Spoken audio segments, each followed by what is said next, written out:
Kapitbahay ni Dara may napansin. Ano kaya ang napansin ng kapitbahay ni Dara mga kalingap? Yan ay ating malalaman na mamaya mga kalingap. Isang mapagpalang araw sa ating lahat mga kalingap, sanay hindi nyo po makalimutan na mag-like sa video na ito. At paunawa tapusin muna ang kaboohan ng video na ito bago magkomento para malaman ang nilalaman nito mga kalingap. At maraming salamat po sa pagpatuloy na pagsuporta mga kalingap, lalo na kay Kuya Val Santos Matubang at Kalingap Rab. Dara ang tsinita sa bundok sa pagtatapos ng kanilang bahay ay napuno ito ng mga gamit.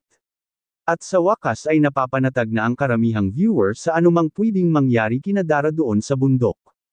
Dahil dati mga kalingap hindi pa napagawaan sila ni Dara ng bahay nila ay labis na lang ang pag-alala ng karamihang viewers mga kalingap dahil sa sila Dara noon ay may nagtangka sa kanila na pumasok sa kanilang bahay. At labis na ikinabahala ng karamihang taga-subaybay kina Dara mga kalingap. Dahil papaano na lang kung may mangyari na masama at wala pa naman silang ibang kasama doon. Kaya napakarami ang nag-suggest na pauwiin na ang tatay nila Dara at para may makakasama na sila Dara doon. At kahit si Kalingap Rab ay gusto na din mga kalingap na makilala at makita ang tatay ni Dara mga kalingap. Dahil sa kahit natapos na ang bahay nila Dara ay hindi pa din ito umuwi mga kalingap. Umaasa pa naman si Kalingap Rab na makilala na siya at makausap ni Kalingap Rab ang tatay nila. At pati na din ang ate ni Dara mga kalingap ay hindi rin ito nakatuloy-tuloy sa kanyang pag-uwi sa bahay nila. Nasabi noon ni Dara kina Kalingap Rab na makakauwi at dadalo ang ate niya sa ribbon cutting ng bahay ngunit nabigo si Kalingap Rab dahil hindi ito nagpakita mga kalingap.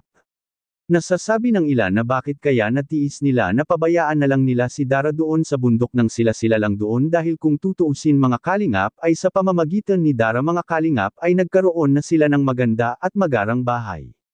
At aminado si Kalingap Rab na kahit natapos na ang bahay nila Dara mga kalingap ay tuloy pa din ang tulong sa kanila ni Dara at Bea. Bagay na napahanga si Dara kina Kalingap Rab mga kalingap dahil sa kanilang pagpatuloy na pagsuporta at lalo na sa mga sponsors nila Dara na patuloy pa din na nagbibigay tulong sa magkakapatid na ito, at kapitbahay ni Dara may napansin kina Dara makikita po natin sa video.